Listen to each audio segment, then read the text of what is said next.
My name is Javed, and I'm a student. I would like to ask a question. At one place, the Holy Quran states that man is created from sperm, which is inconsistent with modern science. But at another place, it also states that man is made from dust.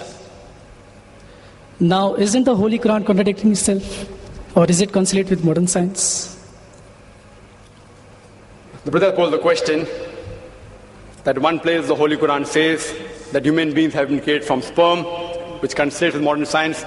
The other place, human being is created from dust. Can you prove it scientifically it's created from dust? And isn't there a contradiction? One place sperm, one place it says dust. The Holy Quran does say, as I mentioned in my talk, in Surah Qiyamah, chapter 75, verse number 37 to 39, it says that human beings have been created from sperm, which has been proved by science. The Holy Quran also says in Surah Hajj, chapter 22, verse number 5, that we have created the human beings from a quintessence of dust. Today science tells us that all the elements that are there in the human body, they are present in lesser or greater quantity in the soil, in the earth. So the statement that human beings have been created from earth is scientifically proven. That whatever components are there in the human body, the constituent, the elements, they are present in the earth, in the soil, in lesser or greater proportion. The second part of the question, isn't it a contradiction? One place the Quran says man is created from sperm, one says from dust. Is it a contradiction? See, a contradiction is two statements which are conflicting with each other, which cannot take place simultaneously. The Quran does not only say man has been created from sperm and the other place from dust. It also says in Surah Furqan, chapter 25, verse 54, that man has been created from water. You will tell me there are three contradictions. See, science has proven that man has been created from dust, as well as from sperm, as well as from water. If I tell you in one statement that to make a cup of tea, I require water. In the second statement I say, to make a cup of tea, I require tea leaves or tea powder. It's not a contradiction. I require both. If I want to make sweet tea, I add sugar to it. If I want to make panikam tea, I add less water and more milk. If I want to make Sulaimani tea, I add only water. So there is no contradiction when the Quran says human being is created from sperm and dust and water. It is actually contradistinction. What is the meaning of contradistinction?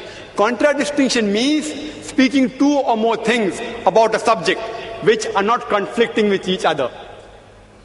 For example, if I say that this man is honest, he's kind and loving, it is contradistinction. But if I say this man is always a liar and a truthful person, then it's contradiction, because both are opposing. If it's not opposing, it's called as contradistinction.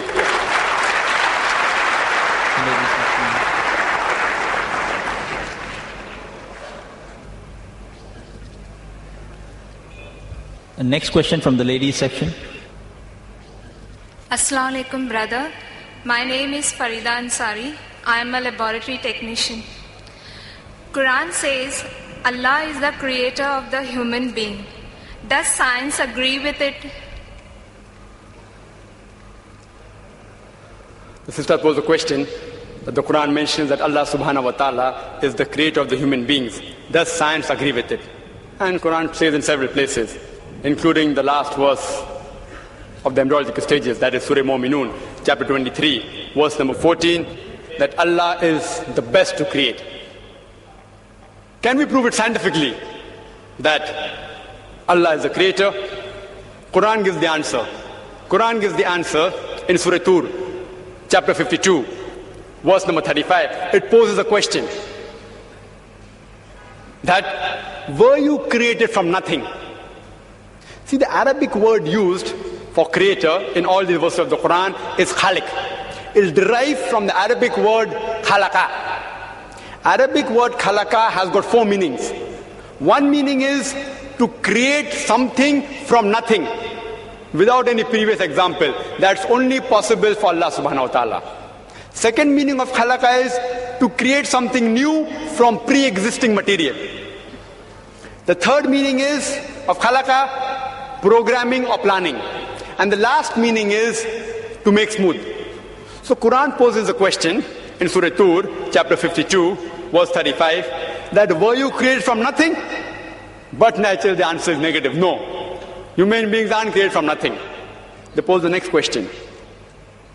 Were you the creators or we the creators?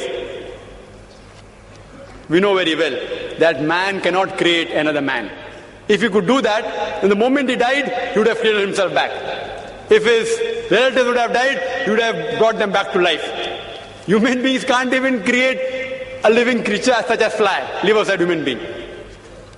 Neither can you attribute the organs of the body, say the reproductive organs, like testes or ovaries, that they are the cause for a creation. Because if you say that the testes, the uterus, etc. are the cause, then you have to include your ancestors, their reproductive system, their ancestors, all are responsible. So the answer is negative. Quran poses the next question in Surah Waqia, chapter 56, verse number 58 and 59, that do you not look at the sperm you have emitted? Were you the creator or we the creator? And but natural, all these questions that Quran poses, the answer is negative. Some people can say it's by chance. By chance we were created. They say nature. Natural thing. It happened by chance. Let's analyze scientifically whether the human beings can be created by chance. The protein molecule is a very important structure of the living cell. Very important part in the living structure of the cell. The protein molecule consists of 5 elements: the carbon, nitrogen, oxygen, hydrogen, and sulfur. And there are tens and thousands of atoms required to make one molecule. One atom has 5 elements: carbon, nitrogen, oxygen, hydrogen, and sulfur. There are tens of thousands of atoms which make one protein molecule. And there are approximately 92 free elements. The chances that out of these 92, the 5 will form an atom, and these atoms will form tens and thousands of atoms to form one protein molecule was calculated by Frank Alien. And he said the chances are 1 in 10 raised to 160. You know what is the meaning of 1 in 10 raised to 160? If I say 1 in 10 raised to 2, 10 raised to 2 means 100, 2 zeros.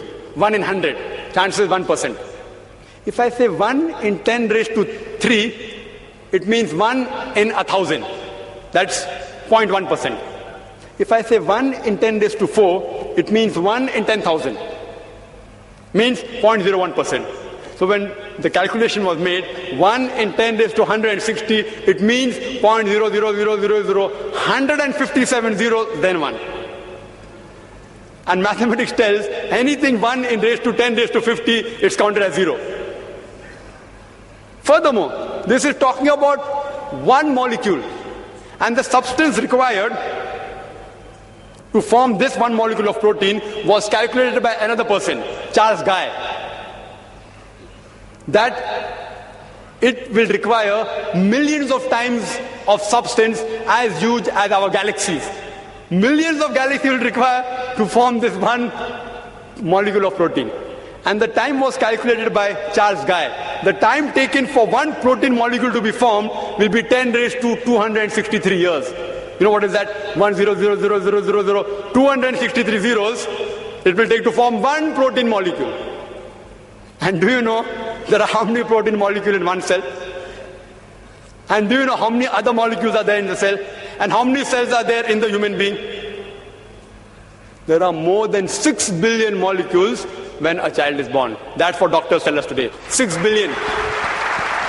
One more protein molecule takes 1 in 10 raised to 160 chances.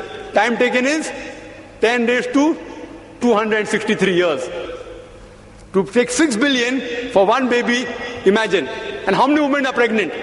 There are millions of women pregnant at a time. And it takes only 9 months. The chances science tells us is 0, 0, 0. No chance at all. These things cannot take by chance. They have to be programmed by someone. Science tells us there has to be someone, some supernatural force.